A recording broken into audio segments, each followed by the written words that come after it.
درخت کو جب دیمک چاٹتی ہے نا تو اینڈ پہ پتا چلتا ہے جب درخت گرتا ہے. دیکھیں پاکستان پہ خاص اللہ کا کرم ہے, ہر بندہ کھا رہا ہے. بقول عمران خان صاحب کے ہم کرائے کے قاتل تھے, ہم امریکہ کی غلامی کرتے تھے, اس کے اگینسٹ ہمیں معاوضہ ملتا تھا ڈالرز کی شکل میں, تو ضیاء کا دور بڑا خوشحال تھا.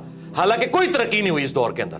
پاکستان میں پاورٹی سرکل سے باہر نکلنے کا واحد ذریعہ اب تعلیم رہ گئی ہے. اس کا جیک لگتا ہے نا, یورپ امریکہ میں چلا جائے اعلیٰ تعلیم کے لیے, وہاں سے ریمیٹنس اس ملک کو بھیجے. اس ملک میں اب عام بچوں کے لیے کوئی نوکریاں نہیں ہیں. یقین کریں پی ایچ ڈی بچے اور بچیاں 30-40 ہزار کی نوکریاں کر رہی ہیں. باقی آپ گورنمنٹ سے, اسٹیبلشمنٹ سے, پولیٹیشین سے کوئی امید نہ رکھیں. اچھا سر, ابھی ذکر کیا چونکہ آپ نے واصف صاحب کا, تو ایک ان کا جملہ ہم سنتے ہیں کہ پاکستان نور ہے اور نور کو زوال نہیں ہے. اب لیکن میں فلسفیکلی آپ سے پوچھنا چاہ رہا ہوں کہ قوموں کا رائز اینڈ فال ہوتا ہے. تو میں تو ایز اے 40 سال میری عمر ہے, میں نے بھی دیکھا ہے, ہم نے تو اس سماج پہ رائز دیکھا نہیں ہے. تو ہمیں تو لگتا ہے اب یہ ڈکلائن ہی ہے, یہ تو واحد قوم ہوگی جس پہ رائز آیا نہیں اور فال پہلے آ گئی. جی دیکھیں یہ سارے جذباتی جملے ہیں, ہم اس میں بلیو نہیں کرتے. یہ لوگوں کی جذباتی خواہشات ہیں. ہم بچپن سے سن رہے تھے, دیکھیں پاکستان پہ خاص اللہ کا کرم ہے, ہر بندہ کھا رہا ہے اور پاکستان ختم نہیں ہو رہا. چل رہا ہے, حالانکہ ختم ہو رہا تھا میرے بھائی. وہ آخری وقت میں پتا چلتا ہے کہ 4 سٹیج کینسر آیا ہوا ہے. درخت کو جب دیمک چاٹتی ہے نا تو اینڈ پہ پتا چلتا ہے جب درخت گرتا ہے. ہم تو اس وقت بھی کہہ رہے تھے کہ یار ایسا نہیں ہے, اس کو روحانیت کے ساتھ نہ جوڑیں. لیس للانسان الا ما سعی, اللہ نے دنیا کو اسباب کے ساتھ جوڑا ہے. انسان کے لیے وہی ہے جس کی وہ کوشش کرتا ہے. ایسے نہیں ہوگا. آپ اگر سردیوں میں ٹھنڈے فرش کے اوپر ننگے پاؤں پھریں گے تو انشاءاللہ ضرور بیمار ہوں گے. آپ بسم اللہ پڑھ کے ساکٹ میں 2 انگلیاں دیں گے تو انشاءاللہ ضرور موت کا شکار ہوں گے. یہ کون سا آپ نے دین بنایا ہوا ہے کہ جی وہ جی اللہ تعالیٰ کا خاص کرم ہے. اللہ تعالیٰ نے تو, اللہ کا تو کوئی رشتہ دار نہیں ہے. سیدھی سی بات ہے. جب خلافت راشدہ ختم ہو گئی 30 سال کے بعد, ٹھیک ہے, بنو امیہ ختم ہوگی, بنو عباس ختم ہوگی, سلطنت عثمانیہ ختم ہوگی, رومنز, پرشینز, اور سب سے بڑی گریٹ بریٹن جن کی حکومت میں سورج ہی غروب نہیں ہوتا تھا, وہ ختم ہو گیا. تو یہ بات بالکل جذباتی جملے.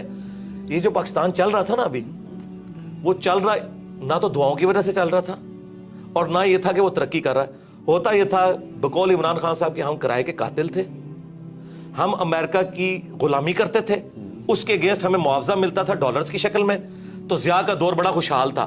حالانکہ کوئی ترقی نہیں ہوئی اس دور کے اندر.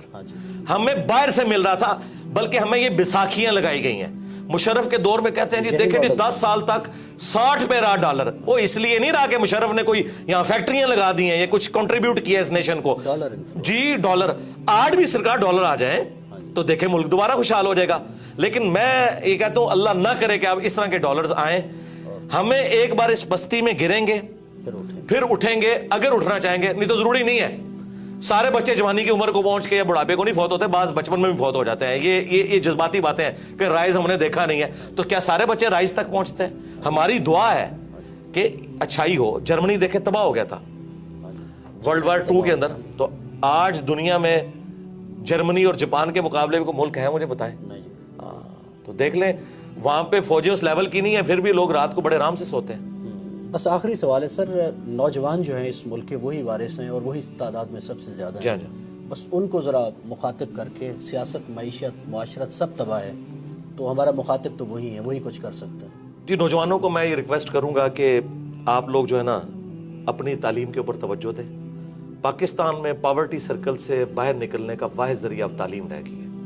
جس کا جیک لگتا ہے نا, یورپ امریکہ میں چلا جائے اعلیٰ تعلیم کے لیے, وہاں سے ریمیٹنس اس ملک کو بھیجے. اس ملک میں اب عام بچوں کے لیے کوئی نوکریاں نہیں ہیں. یقین کریں پی ایچ ڈی بچے اور بچیاں 30-40 ہزار کی نوکریاں کر رہی ہیں ڈیٹا انٹری آپریٹر کے طور پہ. اور اتنا دکھ ہوتا ہے جس کے پاس ریسورسز ہیں, جسے اسکالرشپ ملتا ہے, ملک سے نکلے اور یہاں پہ ریمیٹنس بھیجیں. میں یہ نہیں کہہ رہا کہ آپ ملک ہی چھوڑ دیں, یہاں پہ اپنے ریمیٹنس بھیجیں, اس ملک کی ترقی میں آپ کردار ادا کریں. اور یہ کوئی عیب والی بات نہیں ہے.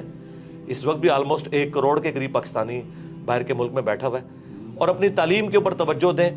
اور اگر کسی کے والدین کا کوئی کاروبار ہے تو تعلیم کے ساتھ اس کاروبار میں بیٹھنے میں کوئی آر محسوس نہ کریں. یقین کریں کتنے ان پڑھ لوگ ہیں جنہوں نے ہزاروں پڑھے لکھے نوجوانوں کو جابز دی ہوئی ہیں. آپ اپنے سرکمسٹانسز کو دیکھ کے نا جو بیسٹ پرفارم کر سکتے ہیں کریں, محنت سے جی نہ چرائیں. اور آپ جتنی اپنی ایفرٹ پٹ کر سکتے ہیں نا اپنا مستقبل بنانے کے لیے وہ کوشش کریں. باقی آپ گورنمنٹ سے, اسٹیبلشمنٹ سے, پولیٹیشین سے کوئی امید نہ رکھیں. بالکل کوئی دور دور تک حالات و واقعات یہاں نظر نہیں آ رہے ہیں. جس کا کوئی جیک لگتا ہے بھائی یہاں سے نکلیں. اور یہاں آپ پیسہ بھیجیں. میں نکلنا وہ والا نہیں کہہ رہا جی ان کو چھوڑ دیں سرنے کے لیے, یہ میں نہیں کہہ رہا. جس کا کوئی موقع ہے تو مجھے تو اب ایک ہی سورس, یا آپ ایسا ہنر حاصل کریں کہ آپ فری لانسر ہوں اور آپ انٹرنیٹ کے ذریعے پیسے کما سکیں, اس طرح کا کوئی معاملہ کریں. اور جن کے پاس پیسہ ہے نا یار, وہ کنٹریبیوٹ کریں نیشن کو.